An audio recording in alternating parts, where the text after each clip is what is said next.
Hello viewers, आप सभी का अनअकैडमी आईएएस मंजिल के होप एंड आई विश कि मेरे सारे स्टूडेंट्स और एस्पिरेंट्स का एग्जाम काफ़ी अच्छा जाए and all the students who are preparing for next year. I hope that आपको इन वीडियोस के थ्रू इकोनॉमी में स्पेसिफिकली काफ़ी ज़्यादा मदद मिल रही होगी। Friends, I am here with a very important development again because economy में back to back काफी development हो रहा है.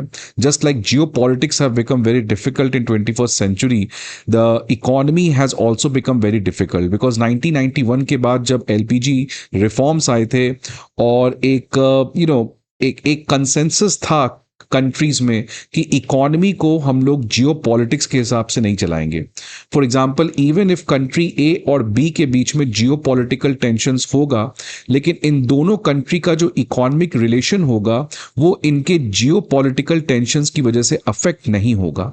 ये दोनों कंट्री में एक प्रैग्मेटिज्म था कि इकोनॉमिक प्रायोरिटीज जो हैं उसको हम लोग किसी भी तरीके से अफेक्ट नहीं करेंगे just because we have differences when it comes to geopolitics. लेकिन आज वो जो कंसेंसस था, वो जो सहमति था ग्लोबल लीडर्स में, वो खत्म हो चुका है और आज इनफैक्ट इकोनॉमी जो है वो जियो पॉलिटिक्स से कंबाइन हो चुका है और इसीलिए आज पूरे वर्ल्ड में इकोनॉमिक स्टेटक्राफ्ट देखने को मिल रहा है। ये वर्ल्ड इकोनॉमिक सर्वे ने इस साल यूज किया कि across the world what we are witnessing is the revival of economic statecraft. Economic statecraft का मतलब कि इकोनॉमिक प्रायोरिटीज जो हैं वो आज केवल इकोनॉमी के हिसाब से डिसाइड नहीं होते हैं, rather economic priorities are decided in order to ensure your geopolitical objectives। आप अपने geopolitical objectives को कैसे fulfill कर सको, इसके लिए आज इकोनॉमी में पॉलिसी मेकिंग हो रहा है। So even though that economic policy might not be the best for that country, but अगर उस इकोनॉमिक पॉलिसी से आपकी कोई विदेश नीति या आपकी कोई फॉरेन प्रायोरिटीज फुलफिल हो रहे हैं तो उस इकोनॉमिक डिसीजन को लेना आज कंट्रीज सही समझ रहे हैं।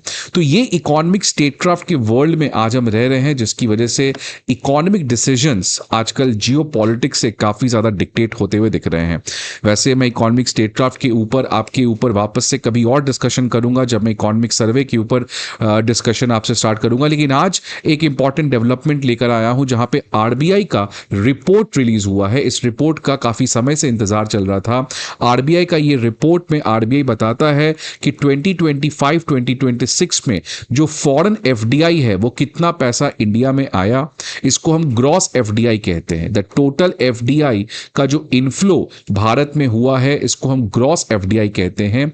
लेकिन ऑब्वियसली सारा पैसा इंडिया में नहीं रहता है। अगर कुछ पैसा बाहर से आ रहा है तो कुछ एफडीआई का पैसा इंडिया से बाहर भी जा रहा है। तो इसको हम लोग इनवर्ड इन्वेस्टमेंट कहते हैं, इसको हम लोग आउटवर्ड इन्वेस्टमेंट कहते हैं और इसकी वजह से एक नया टर्म आता है नेट एफडीआई। तो ग्रॉस एफडीआई मान लो इंडिया में $100 आया, $100 आया, लेकिन इंडिया से बाहर $80 चला गया, तो जो हमारा नेट एफडीआई है वो $20 है। तो आरबीआई जो है वो हर एक साल एक एफडीआई का रिपोर्ट रिलीज करता है और उस रिपोर्ट में आरबीआई बेसिकली बताता है कि gross FDI, the total money, the total FDI which is coming into India, उसकी वैल्यू कितनी है और जो टोटल इन्वेस्टमेंट का पैसा इंडिया से बाहर जा रहा है जिसको वो डिडक्ट करके ग्रॉस एफडीआई से नेट एफडीआई बताता है, इसका डेटा आरबीआई रिलीज करता है। ये बहुत इंपॉर्टेंट हो जाता है, खासकर आज जब एफडीआई के ऊपर काफी ज्यादा प्रेशर हो रहा है। आप देख रहे हैं लगातार फॉरेन निवेशक जो है वो इंडिया से पैसा निकाल रहे हैं और ये जो फॉरेन इन्वेस्टर्स का इंडिया से पैसा निकालना है ये ऐसा नहीं कि मिडिल ईस्ट में वॉर स्टार्ट होने के बाद हुआ है। इनफैक्ट पिछले कई सालों से ये लगातार चल रहा है, जिसकी वजह से एफडीआई के ऊपर हमें ट्रैक रखना एग्जामिनेशन पॉइंट ऑफ व्यू के लिए काफी ज्यादा इंपॉर्टेंट है। तो सबसे पहले कुछ स्ट्रेट अवे डेटास की बात करते हैं। तो इस रिपोर्ट में आरबीआई ने कहा है कि इंडिया में जो टोटल एफडीआई इनफ्लो हुआ है, मतलब जो एफडीआई इंडिया में आया है, एफडीआई क्या होता है इसके ऊपर मैं बात करूंगा, बट पहले आप ये डेटा देख लो। जो टोटल एफडीआई इनफ्लो इंडिया में आया है वो 2025-2026 में $95 बिलियन है लगभग, which means the total FDI inflow which has entered into India, which has came into India, it is at $94.53 billion, जो पिछले साल के मतलब 2024-2025 के कंपैरिजन में 17% ज्यादा आया है, जिसकी वजह से एक record high gross FDI inflow India में आते हुए दिख रहा है, विच मींस 2024-2025 के कंपैरिजन में 17% ज्यादा ग्रॉस एफडीआई का इनफ्लो मतलब इंडिया में एंट्री हुआ है, विच इज रियली रिमार्केबल। लेकिन जब इस डेटा को आप नेट एफडीआई से कनेक्ट करते हैं, then the real picture comes. अगर मैं ग्रॉस एफडीआई जो टोटल पैसा इंडिया आया है, इसमें से अगर मैं सब्सट्रैक्ट कर दूं जो पैसा इंडिया से बाहर गया है, तो अगर आप नेट एफडीआई की डेटा देखेंगे तो नेट एफडीआई का डेटा मात्र $959 मिलियन है। So at one point of time you have a gross FDI जो लगभग $95 बिलियन है, लेकिन जो नेट एफडीआई है वो $959 मिलियन ही डॉलर है। मतलब पैसा तो इंडिया में आ रहा है, लेकिन इक्वली इंपॉर्टेंट है कि इंडिया से पैसा बहुत ज्यादा बाहर भी जा रहा है। अब ये जो नेट एफडीआई का डेटा आया है 2025-26 में, ये भी 2024-25 के कंपैरिजन में आप देखोगे तो ज्यादा है। मतलब gross FDI this year was higher than the gross FDI last year. Net FDI this year 2025-2026 का year is higher than net FDI of last year. But should we be happy about it? नहीं। RBI की इस report ने clearly कहा है कि although ये values बढ़े हैं, बट अगर आप इसको और पिछले साल से कंपेयर करेंगे तो ये वैल्यूज कम है। मतलब ऑल्दो 2025-2026 का डेटा वो 2024-25 के डेटा से ज्यादा अच्छा परफॉर्म किया है, but that does not mean that things are going good, because अगर आप और पहले के डेटा से कंपेयर करोगे तो ये जो डेटा आया है ग्रॉस एफडीआई और नेट एफडीआई का, ये काफी कम है। और मैंने पहले भी कहा कि ये जो एफडीआई में काफी ज्यादा टर्बुलेंस है, ये मिडिल ईस्ट के वॉर के स्टार्ट होने के पहले से ही है। इनफैक्ट 2024 से लगातार फॉरेन इन्वेस्टर्स जो हैं वो इंडिया से पैसा निकाल रहे हैं। इसीलिए ऑल्दो 2024-25 के कंपैरिजन में data is good, but that does not mean कि कुछ बहुत बड़ा पॉजिटिव डेवलपमेंट यहां पे सामने नजर आते हुए दिख रहा है। अब आपके मन में जरूर सवाल आ रहा होगा कि ये एफडीआई होता क्या है। देखिए, एफडीआई और एफपीआई, फॉरेन डायरेक्ट इन्वेस्टमेंट और फॉरेन पोर्टफोलियो इन्वेस्टमेंट, ये दो तरह के इन्वेस्टमेंट हैं जो फॉरेनर्स इंडिया में कर सकते हैं। जो एफडीआई इन्वेस्टमेंट होता है उसकी एक क्राइटेरिया है कि अगर कोई पर्सन, लेट्स से यूएस का कोई पर्सन इंडिया के किसी कंपनी में इन्वेस्ट करता है और अगर वो इंडिया की उस कंपनी में 10% से ज्यादा शेयर्स परचेस करता है, तो ऐसे इन्वेस्टमेंट को आरबीआई जो है वो एफडीआई कंसिडर करती है। बट अगर ये यूएस का इंडिविजुअल, ये कोई कंपनी भी हो सकता है यूएस की, अगर वो किसी इंडिया की कंपनी में इन्वेस्ट कर रही है but that investment is less than equal to 10%, तो ऐसे इन्वेस्टमेंट को हम फॉरेन पोर्टफोलियो इन्वेस्टमेंट कहते हैं, which means foreigners buying less than 10% share in any Indian company. That investment coming into India will be considered as foreign portfolio investment, and all the investment made by foreigners in India company where they are buying more than 10% share in India's company, that investment will come under the criteria of FDI. Obviously जब आप किसी company में 10% से ज्यादा share purchase करते हैं, मतलब आप का वो जो इन्वेस्टमेंट है वो लॉन्ग टर्म बेसिस पे किया जाता है। आप ऐसा नहीं कि आज इन्वेस्ट करोगे और कल बेच के निकल जाओगे। अगर वही करना होगा, अगर आपको केवल शॉर्ट टर्म में पैसे कमाने हैं, तो आप किसी कंपनी में इन्वेस्ट करोगे, लेकिन ऑब्वियसली वो इन्वेस्टमेंट आपका कम होगा। इसलिए जो एफपीआई इन्वेस्टर्स हैं जो किसी कंपनी में 1%, 2%, 3% शेयर्स परचेस करते हैं और वो उस कंपनी को लॉन्ग टर्म ग्रो नहीं करना चाहते हैं या लॉन्ग टर्म ग्रो में उनका कोई इंटरेस्ट नहीं है, for them only thing matters is short term profit. तो इसीलिए एफपीआई इन्वेस्टमेंट जो है वो बहुत ज्यादा वोलेटाइल है, बिकॉज ये पैसा इंडिया में क्विक रिटर्न के लिए किया जाता है। बट जो फ्रेश इन्वेस्टमेंट है, जो लॉन्ग टर्म इन्वेस्टमेंट है, जो ड्यूरेबल इन्वेस्टमेंट है, जहां पर कोई बाहर की कंपनी अगर इंडिया कंपनी में इन्वेस्ट कर रही है तो उस कंपनी के साथ वो को एग्जिस्ट करती है, एक लॉन्ग टर्म रिलेशन बिल्ड करती है, जो बहुत स्टेबल इन्वेस्टमेंट होता है, that kind of investment is called as FDI. तो एफडीआई एफपीआई के बीच में आप दोनों को डिफरेंस जरूर जानना है। एफपीआई को रेगुलेट कौन करता है? सेबी। और एफडीआई को रेगुलेट कौन करता है? डीपीआईआईटी। राइट। डीपीआईआईटी रेगुलेट करता है और साथ साथ आरबीआई भी इसको रेगुलेट करता है। ऑल्दो आरबीआई तो बाहर से जो भी पैसा आ रहा है उसको रेगुलेट करता है under the FEMA, foreign exchange management act. लेकिन स्पेसिफिक अगर बात करें तो एफडीआई रिलेटेड रूल्स जो है वो DPIIT, ministry of commerce and industry में बनाया जाता है, और एफपीआई को जो रूल है वो सेबी, मिनिस्ट्री ऑफ फाइनेंस के अंदर इसके रूल्स को बनाया जाता है। अब ग्रॉस एफडीआई क्या है, ये मैंने पहले भी कहा, जो टोटल फॉरेन इन्वेस्टमेंट इंडिया में आ रहा है, जो फ्रेश इन्वेस्टमेंट है, what ever it can be. So gross FDI simply means the total FDI inflow, जो टोटल फॉरेन इन्वेस्टमेंट है जो इंडिया में आ रहा है। लेकिन नेट एफडीआई जो है वो बेसिकली बताता है कि ऑन अ नेट बेसिस कितना फॉरेन कैपिटल इंडिया में आया। तो एफडीआई इनफ्लो तो आपको समझ में आ गया, लेट्स से $100 का फॉरेन इन्वेस्टमेंट इंडिया में हुआ, लेकिन कुछ पैसा इंडिया से बाहर भी तो जाता है, उसको हम लोग कहते हैं एफडीआई आउटफ्लो। अब ये क्या होता है, ये बेसिकली 3 तरीके के होते हैं जो पैसा इंडिया से बाहर जा रहा है। पहला आउटवर्ड एफडीआई, अगर फॉरेन फर्म्स इंडिया में एफडीआई करते हैं, इंडिया में इन्वेस्ट करते हैं, देन ऑल्सो रिलायंस जो इंडिया की डोमेस्टिक फर्म है वो भी अमेरिका में इन्वेस्टमेंट करती है। तो US setting up a petrochemical refinery in US, Reliance setting up a petrochemical refinery in US, that will be considered as outward foreign direct investment by domestic firms. So just like foreign firms inward FDI करते हैं India में, जो FDI inflow में count होता है, similarly जो domestic firms हैं जो इंडिया के बाहर आउटवर्ड एफडीआई करते हैं वो हमारा आउटफ्लो में आता है। रिपैट्रिएशन, रिपैट्रिएशन का मतलब कि जैसे मान लो आप गूगल है, अब गूगल कहां की कंपनी है, यूएस की कंपनी है, राइट। तो यूएस ने इन्वेस्ट किया इंडिया में और गूगल यहां पे एस्टैब्लिश किया।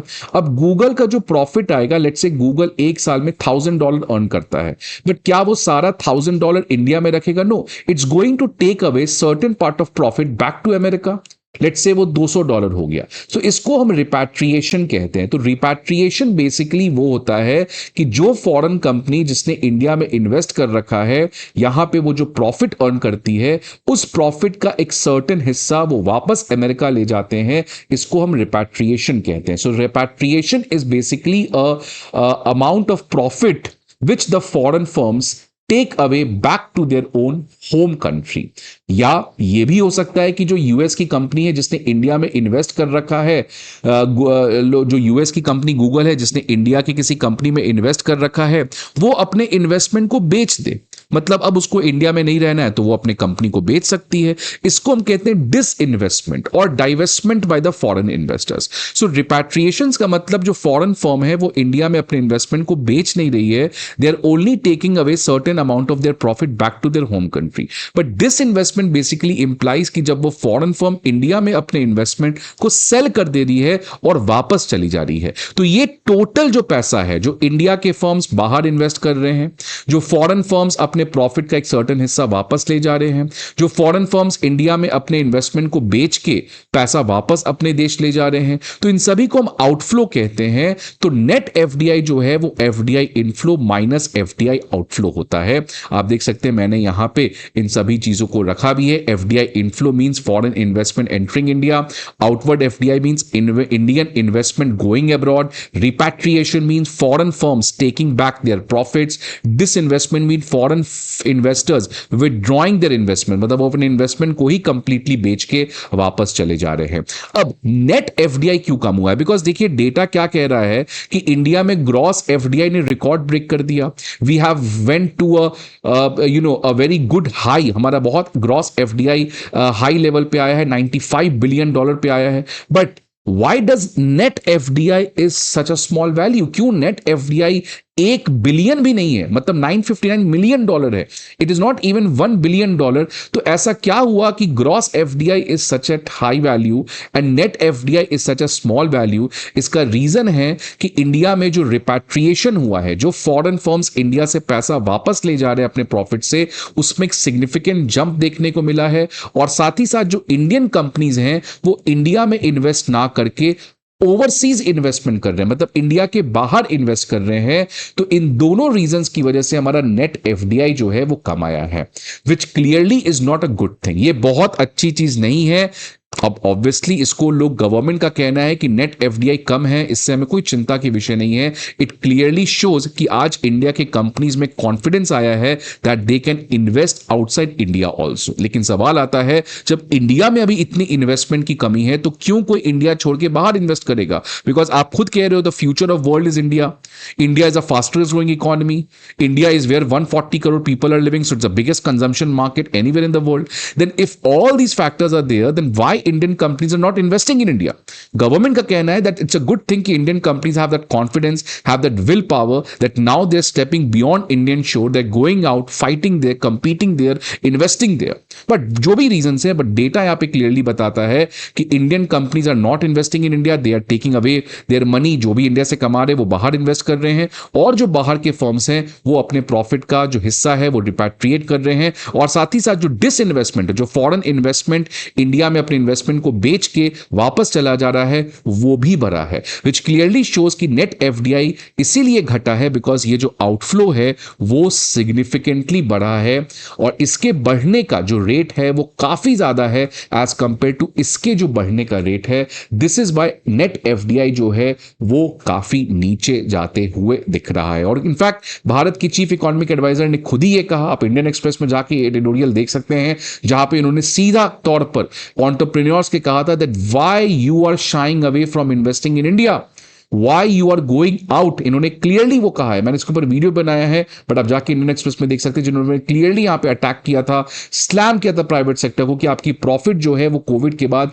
It has increase by 30%, but you not making investment in India, rather आप सभी लोग बाहर इन्वेस्ट कर रहे हैं। अब सवाल आता है कि एफडीआई इंडिया में क्यों नहीं आ रहा है? एफपीआई जो है, जो 10% से कम वाला है, जो शॉर्ट टर्म प्रॉफिट के लिए आते हैं, वो तो चलिए ठीक है, इंडिया में स्टॉक मार्केट की वैल्यूएशन ज्यादा है इसलिए वो नहीं आ रहे हैं, बट एफडीआई क्यों नहीं आ रहा है, या नेट एफडीआई क्यों कम हो रहा है, जो एक लॉन्ग टर्म इन्वेस्टमेंट होता है, जो हमेशा से इंडिया का काफी ज्यादा रहा है, ऑल्दो लास्ट ईयर कंपैरिजन बढ़ा है, बट दैट इज नॉट कि सब चीज अच्छा चल रहा है। तो सुभाष गर्ग ने रिसेंटली द वायर में इस इंटरव्यू में जब उनसे ये सवाल पूछा गया कि नेट एफडीआई इंडिया में क्यों कम है, now first of all Subhash Garg was the earlier finance secretary. He is one of the most respected figure in terms of economic policy making. Subhash Garg ने द वायर के इंटरव्यू में कहा the Indian economy most vulnerable in the world है, लेकिन जब FDI को लेकर सवाल पूछा गया तो उन्होंने बोला कि इंडिया में एफडीआई क्यों ही आएगा, ये क्यों इंडिया में नेट एफडीआई नेगेटिव हो रहा है, बिकॉज इंडिया के ऊपर जो कॉन्फिडेंस है आने वाले समय में फॉरेनर्स का वो काफी कम हुआ है। बिकॉज आज पूरी दुनिया में जो एफडीआई में इन्वेस्टमेंट हो रहा है that is going into 3 area. पहला energy transition, solar, wind, hydrogen, nuclear and other things. दूसरा सेमीकंडक्टर बनाने में, चिप्स बनाने में, ट्रांजिस्टर्स बनाने में, जिसकी वजह से आप एआई इंफ्रास्ट्रक्चर बना सकते हो। और थर्ड जो एआई लैंग्वेज मॉडल्स है, जो चैट जीपीटी है, इन तीनों में इंडिया में कोई बहुत बड़ा स्ट्रक्चरल ब्रेक थ्रू देखने को नहीं मिला है, जिसकी वजह से ऑल्दो आज इंडिया कपड़ा बना रहा है, गाड़ी बना रहा है, टूथपेस्ट बना रहा है, कोलगेट बना रहा है, बाइसिकल बना रहा है, सब कुछ बना रहा है, but when it comes to the next generation reforms, next generation manufacturing, वहां पे इंडिया अभी भी लैक कर रहा है, और ना ही वो सर्विस सेक्टर में आ रहा है, ना ही वो मैन्युफैक्चरिंग में आ रहा है। इसलिए सुभाष गर्ग का कहना है कि ये जो एफडीआई नेगेटिव हो रहा है, या नेट एफडीआई कम हुआ है, या ये सभी चीजें चल रही हैं, ये कोई मिडिल ईस्ट की वॉर की वजह से चलो एफपीआई नेगेटिव हो सकता है, फॉरेन पोर्टफोलियो इन्वेस्टर्स निकाल सकते हैं, बट ये जो एफडीआई का नेट एफडीआई कम हो रहा है, ये क्लियरली बताता है कि एज सच जो लॉन्ग टर्म कॉन्फिडेंस है इंडिया की इकोनॉमी के ऊपर वो नहीं होते हुए दिख रहा है। और इन सभी का नतीजा है कि हमारी एक्सचेंज रेट जो है उसमें एक लगातार डिप्रिसिएशन देखने को मिल रहा है। इनफैक्ट 97 तक पहुंच चुकी थी अपने रिकॉर्ड लोएस्ट लेवल पे, लेकिन फिर आरबीआई ने इंटरवीन करके रुपी की वैल्यू को 95.69 पर डॉलर पे ले आया। बट ये जो रुपी का डिप्रिसिएशन है, अगेन इसके ऊपर जो प्रेशर है वो इसी फॉरेन आउटफ्लो का होते हुए दिख रहा है। और आज ये तो रिपोर्ट 2025-26 की है, अगर आप आज 2026 के बाद का देखोगे, जो अभी महीने बीते हैं, उसमें तो ये हालत और खराब है। एफडीआई नेगेटिव हो चुका है, एफपीआई नेगेटिव हो चुका है, हर तरीके से फॉरेन आउटफ्लो इंडिया छोड़ के जा रहा है। पीयूष गोयल जी ने कहा है इसको रोकने का प्रयास करेंगे, गवर्नमेंट विथ होल्डिंग टैक्स को कम कर रही है, बहुत सारी चीज कर रही है। Let's hope that this foreign exit which is happening it comes to a temporary halt, otherwise it's really going to bleed India's forex reserve, it's going to hurt India's rupee, and it is going to create really a problem with respect to India's external sector. I hope आपको ये video अच्छा लगे। कोई भी doubt होगा comment box में जरूर डालिएगा। See you again some other video. Till then, goodbye and take care.